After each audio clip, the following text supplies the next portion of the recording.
Voilà, on se retrouve pour la dernière ligne droite ou ligne gauche, enfin comme vous voulez, de cette émission avec Jean-Pierre Chevènement. La France est-elle finie chez Fayard? Alors je ne sais plus où j'ai mis le petit signet, mais il y a la réponse quelque part. La France n'est pas finie, dites-vous. Mon instinct, voilà, c'est page 205, mon instinct me dit ainsi que la France n'est pas finie. Elle a encore de nombreux atouts et le XXIe siècle lui propose en Europe et dans le monde des tâches dignes d'elle. Est-ce que c'est pour cela que vous allez être candidat à la présidentielle l'an prochain? Écoutez, je réfléchis.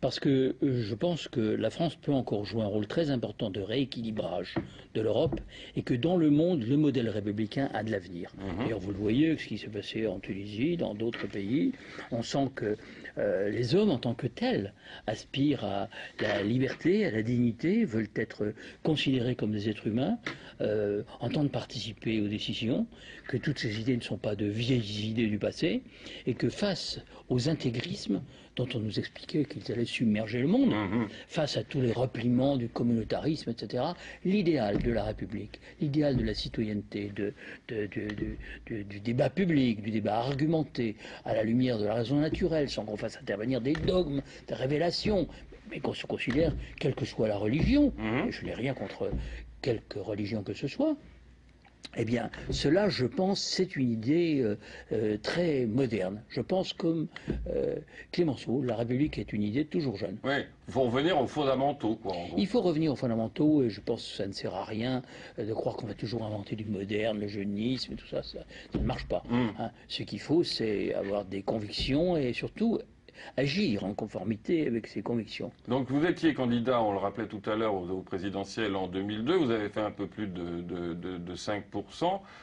Est-ce que quand on est candidat au présidentiel et qu'on n'a pas, parce que j'allais dire, vous êtes président d'honneur du MRC, et le MRC combien de divisions? C'est pas un parti énorme. Non, c'est pas un parti gigantesque, bon. Mais c'est un parti qui est animé par des gens qui ont des convictions, qui ont de la valeur, hein, et il y a autour de moi quand même des réseaux de gens qui gardent un cap, qui sont capables je dirais, en cas de besoin, donner des coups de main. J'entends bien, Jean-Pierre Chevènement, mais décisif. je veux dire par là, est-ce qu'une candidature au présidentiel, quand on n'est pas sûr d'être au second tour, disons, est-ce que c'est une candidature de témoignage, une candidature de combat, une candidature pour imposer des idées? Ben, ça peut faire bouger les lignes. Et je veux dire que le système est ce qu'il est. L'élection présidentielle, c'est le seul moyen de peser. C'est le seul moment où vous pouvez peser. Donc, si vous voulez faire bouger les lignes, si vous voulez faire lever la conscience, si vous voulez que les idées que je développe dans mon livre passent, et si vous voulez que les candidats à la prochaine élection présidentielle se posent la question de ce que pourrait être le rôle de la France au XXIe siècle, quel rôle elle pourrait jouer en Europe, comment il faut, je dirais, quel parce que là, ils seront obligés de se déterminer par rapport à ces thèmes-là. Alors voilà, je les oblige à se déterminer par rapport à cela. Ensuite, ce que je fais, je verrai. Mais en tout cas... vous en avez bien envie, j'ai l'impression. C'est-à-dire que je ne vois pas comment on peut faire bouger le système. Oui, parce que en gros, à part vous, il n'y a personne d'autre qui... Dominique de Villepin, la République, c'est un thème... Alors, ça mériterait beaucoup de discussions, parce que la République, en soi, elle est agitée par beaucoup d'hommes politiques. Mais j'ai parlé tout à l'heure de l'exigence républicaine, de la cohérence du concept républicain, de ce que ça signifie, y compris en Europe. Parce qu'aujourd'hui, le problème, c'est de faire l'Europe avec les nations, pas contre elles, et encore moins sans elles. Hein. Donc, qui est-ce qui propose un chemin pour aller dans cette direction? Qui, s'agissant de l'avenir de l'euro, est capable de dire ou bien on en change les règles, ou bien on tirera les conséquences de ce qui se passera, inévitablement. Donc voilà, il faut des hommes politiques qui aient un peu de caractère. Et alors je n'enlève pas du tout de caractère son caractère à Dominique de Villepin. Il a montré qu'il avait beaucoup de talent. Il y en a d'autres qui ont du talent. François Hollande a du talent, hein, c'est incontestable. Laurent Fabius a du talent. Il y a beaucoup d'hommes de talent. Vous avez évoqué Juppé. C'est un homme que je respecte. C'est un homme qui a une certaine carrure. Il a pu faire des erreurs, hein, notamment s'agissant de l'OTAN. Je n'ai pas partagé son point de vue. Mais Il y a des gens en qui je pourrais avoir plus confiance que dans d'autres. Il n'en reste pas moins que pour aller dans le sens du projet que je crois bon pour la France au XXIe siècle, je n'en vois pas beaucoup pour le moment. Et je voudrais voir les lignes bouger.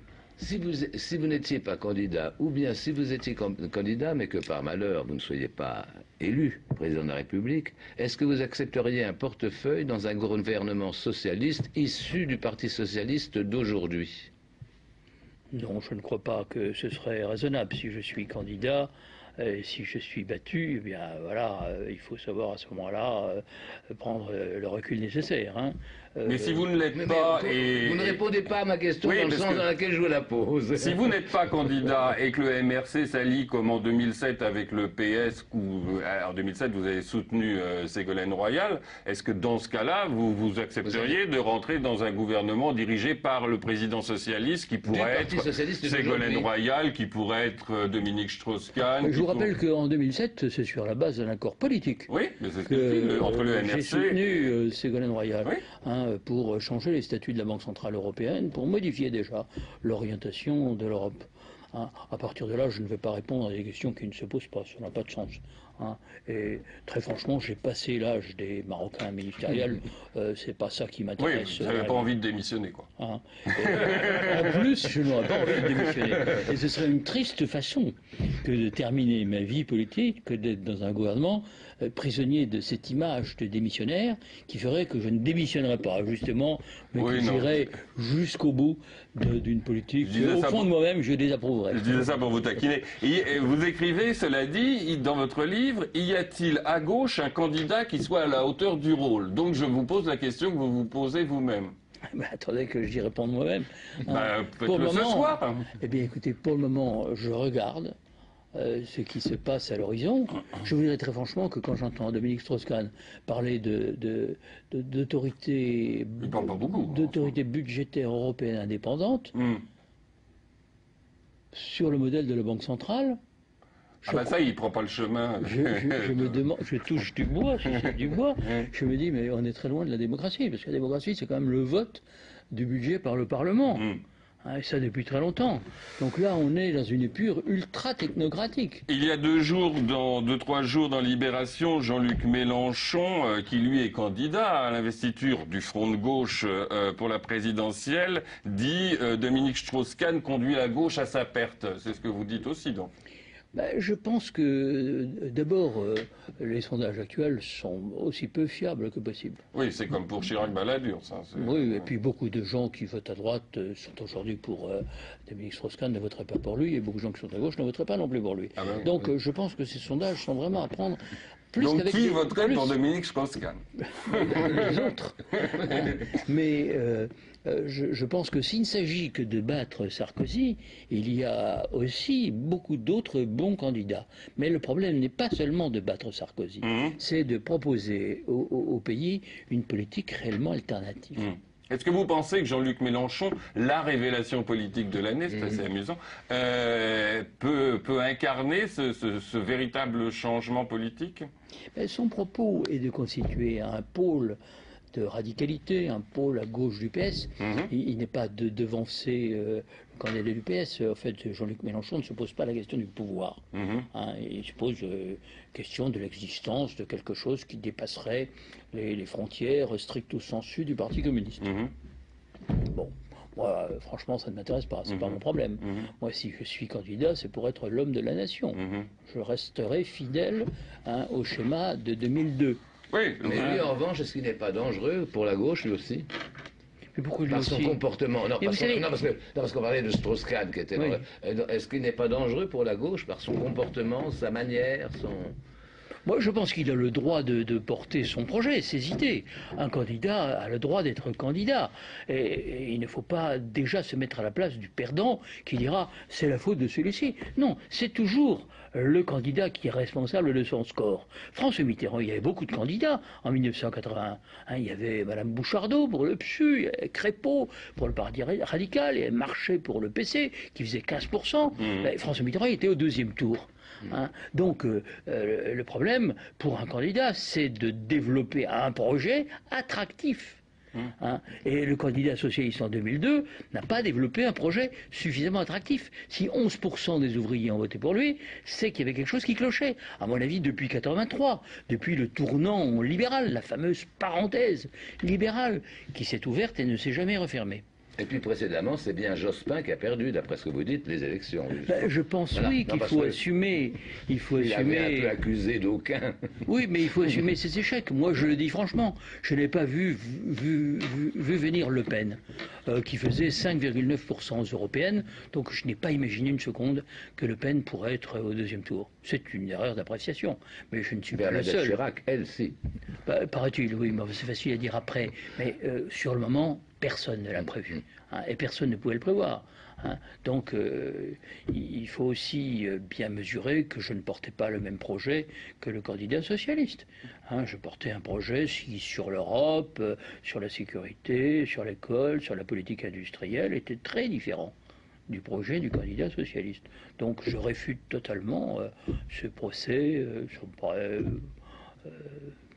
Bon. Vous êtes à vous écouter, à vous lire, vous êtes dans la posture, le mot est peut-être pas bien choisi, mais du général de Gaulle, quoi, le sauveur de la France.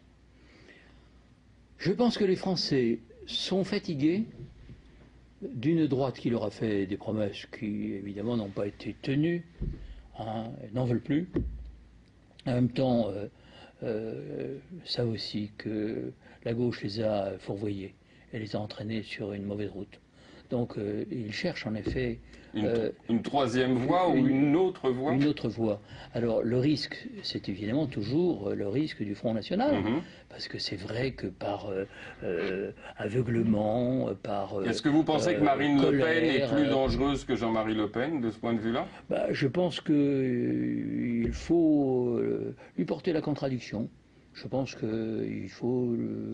démonter ses arguments, c'est assez facile. Vous savez, quand elle explique que les musulmans occupent la rue, que c'est une occupation, etc., quand a-t-elle fait en sorte que les musulmans puissent prier dans des lieux de culte dignes, comme j'ai essayé de le faire moi-même, en lançant la consultation sur l'islam, qui fait qu'aujourd'hui, il y a quand même quelques centaines de mosquées qui ont été construites grâce à des dispositifs que j'ai réactualisés, comme par exemple la mise à disposition de terrains sous bail amphithéotique par les municipalités. Et puis, par exemple, à Belfort, on a construit... vous avez été longtemps maire et vous êtes sénateur. Oui, les musulmans ont construit, le comité des musulmans a construit une mosquée en centre-ville, sur un terrain mis à disposition par la ville de Belfort. Bon, alors quand Marine Le Pen explique que c'est l'occupation, quand on voit tous ces musulmans qui prient là, qu'est-ce que vous pensez, de l'hypocrisie. Jean-Pierre Chevènement, qu'est-ce que vous pensez du dessin de Plantu paru dans l'Express la semaine dernière? Regardez l'ascension des néo-populismes, Marine Le Pen et Mélenchon. Vous l'avez vu, non, la semaine dernière? Je ne l'avais pas vu, on en a beaucoup parlé. Vous l'avez peut-être plus clairement derrière Dominique, si vous voulez, sur cet écran-là. Oui, voilà. Oui. Le tous pourri des deux côtés, vous... Non, je pense que, Jean-Luc Mélenchon a son style, je le connais. Ce style a ses limites. Mais en même temps, c'est un homme de gauche, je crois, incontestable. Je ne partage pas ses vues, encore une fois. Je pense qu'il ne voit pas assez large. Qu'il n'a pas une ambition qui le porterait au niveau souhaitable. Mais je ne le confonds pas avec Marine Le Pen. Et je considère que cette campagne n'est pas juste. Et je le dis, bien que j'aime beaucoup Plantu. Je pense que c'est trop facile. Jean-Pierre Chevènement, on saura quand si vous êtes candidat à l'automne? À l'automne, au plus tard à l'automne. Je n'attendrai pas plus. Très bien. Je vous remercie d'avoir été notre invité. Je rappelle le titre de votre livre, La France est-elle finie? Et donc la réponse est non. Le titre, c'est de votre éditeur. Hein. Vous avez j'ai avoué cela peut-être par inadvertance, mais mon titre à moi était L'énigme de notre histoire. Oui. C'est peut-être moins vendeur, c'est dit. C'est probablement moins vendeur, puis au fond les gens s'en foutent. Et mon fils me fait observer que c'était même prétentieux, donc j'ai remisé aussitôt ce titre. Et j'ai suggéré à mon éditeur Finis Francier, qui est le titre d'un chapitre, avec un point d'interrogation. Et mon éditeur m'a répondu très justement, écoutez, les gens ne parlent plus latin, donc il faut mettre ça en français. Donc il m'a proposé ça, et comme on était à 3 jours du lancement, enfin du bon à tirer, qu'il fallait donner le bon à tirer, je lui ai dit, si vous pensez ça, comme c'est un très grand éditeur, que je respecte infiniment, je n'ai pas... Je pensais que c'était son métier. D'accord. Et ça marche bien, en tous les cas, on en entend beaucoup parler. Est-ce que 3 ans, vous dites, de travail pour l'écrire, et vous avez le sentiment que le fait d'aller sur les plateaux de télévision pour en parler et pour en débattre, c'est encore le prolonger, en fait, quelque part? Oui, en tout cas, c'est un livre qui résume plus que 3 ans de travail. C'est 40 ans de vie politique. Et puis une réflexion qui se reporte loin en arrière, puisque je l'ai fait commencer à la Première Guerre mondiale. Quand même, j'ai fait une petite plongée sur l'histoire de France. Est-ce que l'histoire de la France est celle d'un immense échec, comme le pensent certains? Moi, je ne le pense pas. Et je pense que ce que la France peut apporter dans la durée, pour l'avenir, et par conséquent, je pense que ce livre peut se lire vraiment comme un livre de conviction, parce que j'y ai mis toute ma foi, tout ce que j'avais pensé, et on peut le critiquer, mais c'est moi. C'est très bien. Merci Jean-Pierre Chevènement. La semaine prochaine, je recevrai dans un tout autre genre le chanteur Gilbert Montagnier qui publie un récit. J'ai toujours su que c'était toi chez Calman Lévy. Pour ce numéro, c'est terminé. Merci à Grégory, Maxime, Canel, Gérard, Pascal, Yvonique et à mon fidèle sémaphore. À la prochaine fois.